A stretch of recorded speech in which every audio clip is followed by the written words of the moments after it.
Dr. Dhanabalan, thank you so much for being here. Good afternoon, and I thank you all for being here. And I just want I go by Dr. Uma, Oh, and Dr. Uma, my apologies. no worries. And my last name is Dhanabalan.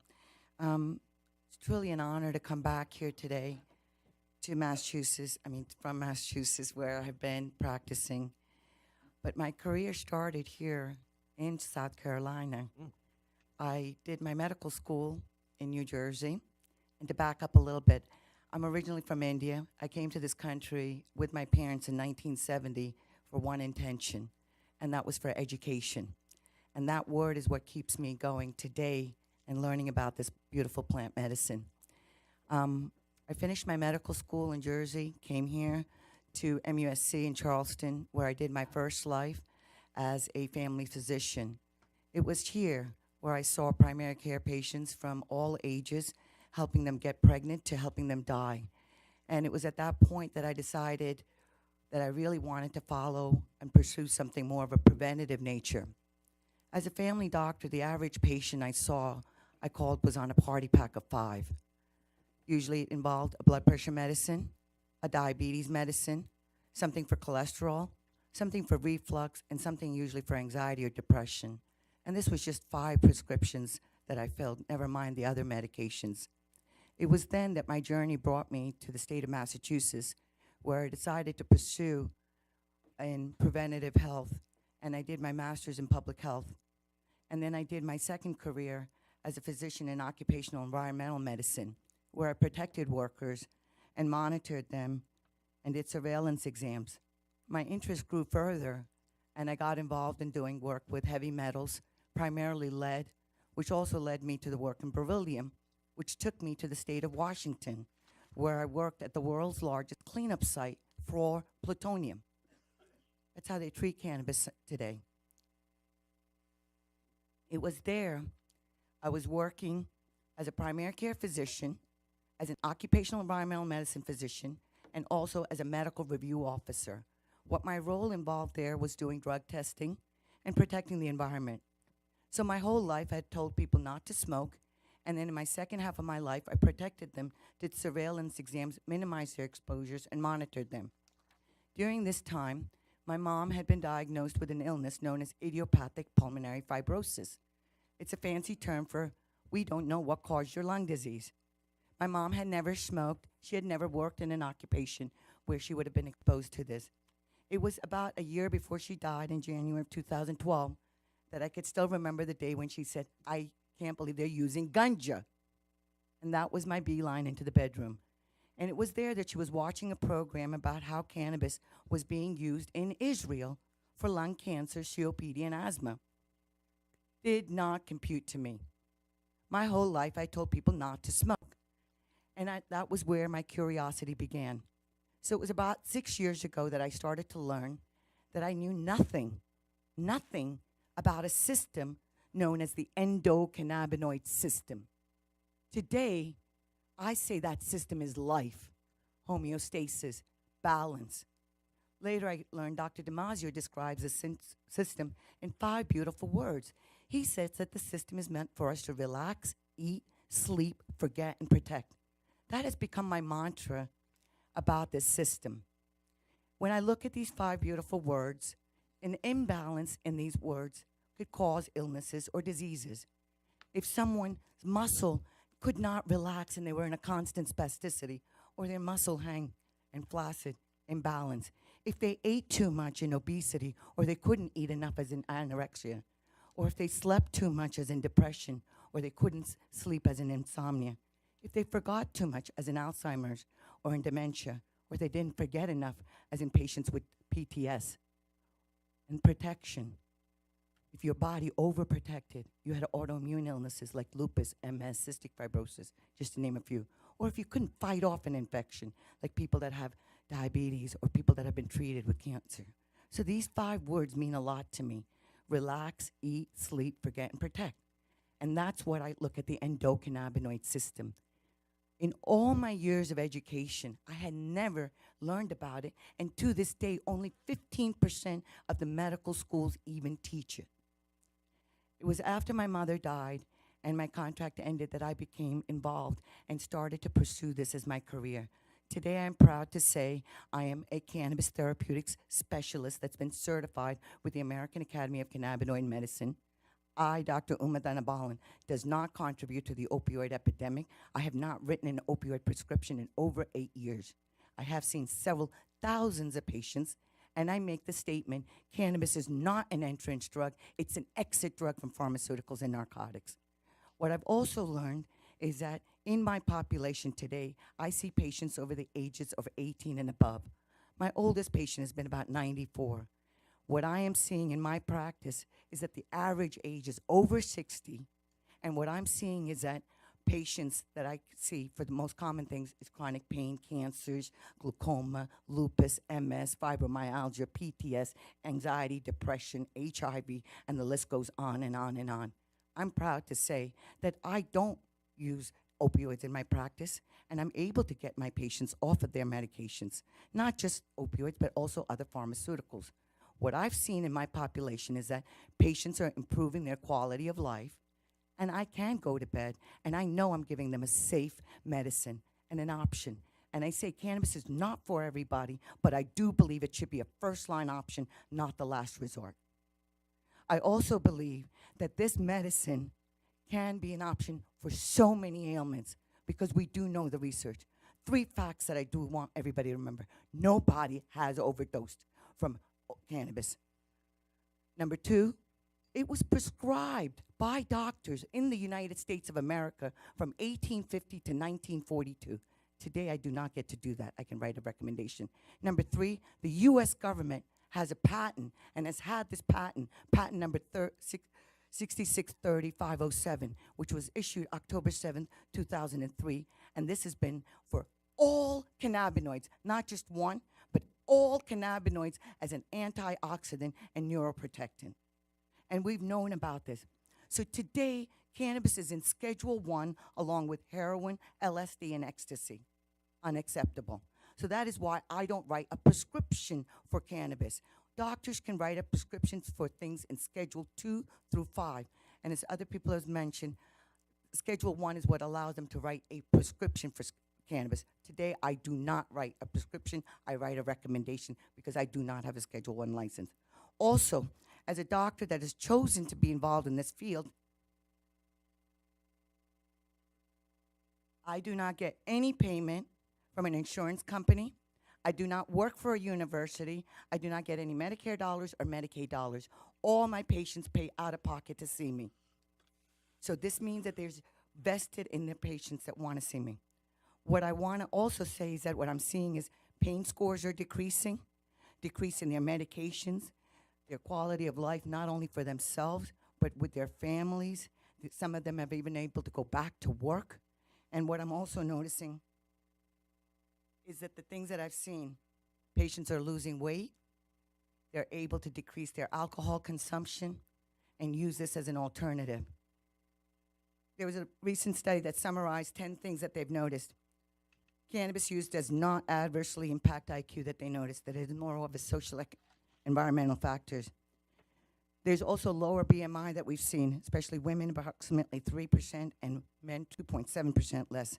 There's fewer fatalities in the states that have legalized cannabis, primarily between the ages of 25 and 49. We see also less prescription cost in the states. We see that there's $468 million decreased in Medicare D dollars in the states that have cannabis. 25% decrease in opioid consumption in 2 years, if not more, after that. And the list goes on. The 3 recommendations I always tell my patients is that start out by low or very low and slow with food. We tell them always to hydrate before they medicate and to journal because we don't know what they're getting. We don't know what the testing has been done, whether it's been even tested, and we do need to have testing done. We need to know what the cannabinoid profiles of these medications are, if they have been tested for contamination, and also shelf life. So further studies definitely need to be done, but I do believe that it should be a first-line option. And I use the 3 words in my practice: educate, embrace, and empower. Thank you. Thank you, Senators. Senator Johnson. Thank you, I agree with you, and I think just about every presenter has mentioned the fact that that education and research needs to be done. The only thing I was wondering is why that's not done on the front end, but that's we're not going to debate the bill, as the chairman said. I wanted to ask you. I think you said that you don't prescribe opioids and those types of things. So when patients come to you with these health issues, you write a recommendation for cannabis or marijuana or whatever? Cannabis. Okay. Um, I don't need to write their prescriptions because they're coming to me to get off of their pills. I don't think you can write a prescription for marijuana anyway. I think you have to write a recommendation. Recommendation. I just never heard anybody say that when people come to them, the first thing they want to offer them is cannabis as opposed to a prescription for some other type of FDA approved medication. Well, they're coming to me because I'm a specialist. So they've coming to me with hope. That's what they're coming to me at because they've had their doors shut. And I see three sets of patients: patients that have never used cannabis ever, patients that have been using it on a regular basis, and return patients, as I say, people in their 50s that used it maybe when they were younger and now are looking at this as an option. And the other three things that I see is that patients are not able to talk to their doctors. Doctors know little to no information, or they're being alienated by their doctors. So three groups of doctors are out there. Doctors that are being told that they can't even talk about this because they work for a federal entity. So there's no incentive for doctors that work at the universities to even discuss this with their patients.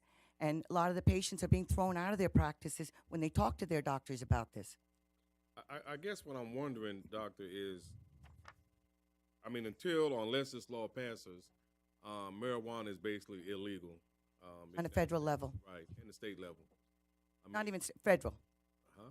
On a federal level, it's still illegal. So even if it's on a state level, the problems I'm facing is I'm in Massachusetts, so we have legal and so-called recreational. But when my patient gets admitted to a hospital, they can't use their medicine in the hospital because it's a federal site, Well, and federal sites get federal money. let me clarify. I guess what I was trying to say is that a lot of people get in trouble with the criminal justice system for buying, selling, using marijuana, and I'm still kind of puzzled that when people come to you, that's your first offer is to recommend cannabis. But I understand that. The other thing I wanted to ask you about, I just want to make sure I understood because I'm trying to keep all this stuff in my mind. I'm writing some notes, but I think you said that you don't accept any type of insurance. Is that what you said?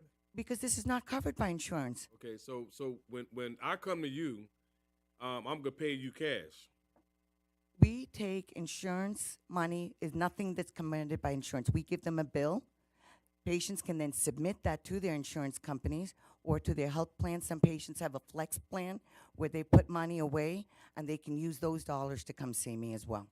Okay, so people who I guess are low income or have nots, they can't afford to come to you and pay you out of their pocket for your services. And that's exactly what's the problem here. What's happening is that patients that can afford it get a medical card. Patients that can't afford it don't get a medical card. So what it's really doing is what I look at cannabis is two things. It's either medical or it's industrial. So this concept of recreational, to me, does not fall in my eyes because people are self-medicating. Mental health is affecting at least 1 in 4 people, if not more.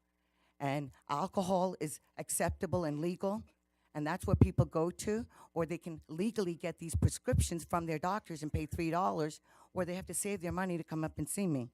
And this is where I really feel that it's being limited to patients that can afford it, not the patients. It's not being available to everybody. Only the people that can afford to come and see me can come and see and become legal. If you can't afford the money, then you can't become legal. That's what it really comes down to. Yeah, okay. And I appreciate the fact that all of the physicians or the medical professionals that are here are want to provide services to help their patients and save lives, and I really commend that. But I just have to say on the flip side of that, I was just reading that in 2010, nationally, marijuana contributed to nearly 3,000 traffic fatalities, 12% of all traffic deaths. And more alarming is that, according to the National Highway Traffic Safety Administration, nearly half of the fatally injured drivers who tested positive for marijuana were younger than 25. And I only say that to say again that I don't want to be in a position of trying to resolve one issue and create others. And I'm glad you brought that up. I've been in the MRO as a medical review officer. We do drug testing. And if somebody uses marijuana and they've been using it for a while, they could still test positive, but they're not impaired. And people that test negative for other drugs are impaired. So that's another clear point that you bring up, because people are facing jail sentences for testing positive for a drug and they're not impaired. Okay. So cannabis can stay in your system longer. And so drug testing is not the way that we should be looking at this. I think we really need to be looking at impairment testing, not drug testing. Okay, but you bring another point, because also the concern I have is as I travel throughout my district and talk to the major industries, Continental, Caterpillar, places like that, and as I go talk to young people, I try to convince them marijuana could really mess their lives up, because these industries have good jobs available, high-paying jobs, good benefits, and it's amazing the number of people that these companies make a job offer to, and then at that point, when they're ready to make that offer, they can do drug tests. And you're right, marijuana stays in your system longer, from what I understand, and they do that hair follicle test, and then these folks with college degrees and with potentially bright futures, the offer for the job is rescinded because of marijuana. And so, again, I don't want to solve one issue and create other issues.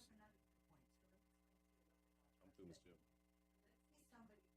Is into a job, okay? And he goes to a laboratory and gives a urine sample, and he tests positive. I, as the medical review officer, would be calling Joe.